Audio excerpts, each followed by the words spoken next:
ఎన్ని రోజులు బయట ఫుడ్ తింటావురా అని నాకే అనిపించి ఈరోజు ఇంట్లో బిర్యానీ అయితే ట్రై చేశాను. బిర్యానీ ఎలా చేయాలో చాలామందికి తెలుసు.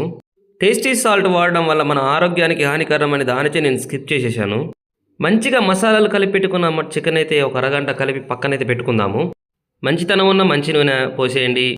బీరులాకి కిక్కిచ్చే బిర్యానీ సామాన్లు కూడా వేసేయండి. కింద పగిలిపోయే పచ్చిమిర్చి, టాప్లో ఉన్న టమాటా కూడా వేసేయండి. కొద్దిగా కట్ చేసుకున్న కొత్తిమీర, పుదీనా కూడా వేసేయండి. చిరాకు పడకుండా చికెన్ ముక్కలు కూడా వేసేసేయండి. చికెన్కు మసాలా అయితే బాగా పట్టింది.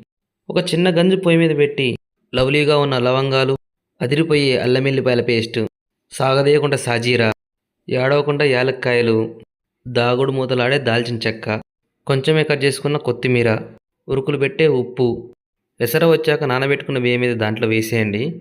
ఆ రైస్ 75% ఉడికాక మనం ముందుగా చేసి పెట్టుకున్న చికెన్లు అయితే యాడ్ చేసేద్దాం.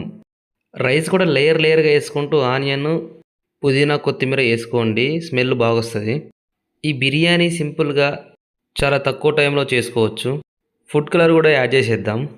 ఆ ఫుడ్ కలర్ ఆరోగ్యానికి హానికరం, కాకపోతే ఆ ఫుడ్ కలర్ కలపడం వల్లనే కొంచెం బిర్యానీ బాగొస్తుంది. బిర్యానీ దమ్మెక్కిచ్చాక నేనైతే ఒక ప్లేట్లో తీసుకొని టేస్ట్ అయితే చూశాను మామ. బిర్యానీ స్మెల్ చూస్తుంటే మామ అసలు ఎప్పుడెప్పుడు తిందామా అనిపిస్తుంది.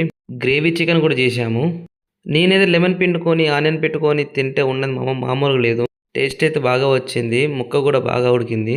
మీరు కూడా ఈ బిర్యానీ ఇంట్లో సింపుల్గా చేసుకుని మామ, చాలా బాగుంటుంది. నువ్వు మాత్రం పోతూ లైక్ అయితే చేసిపో మామ. సబ్స్క్రైబ్ మామ.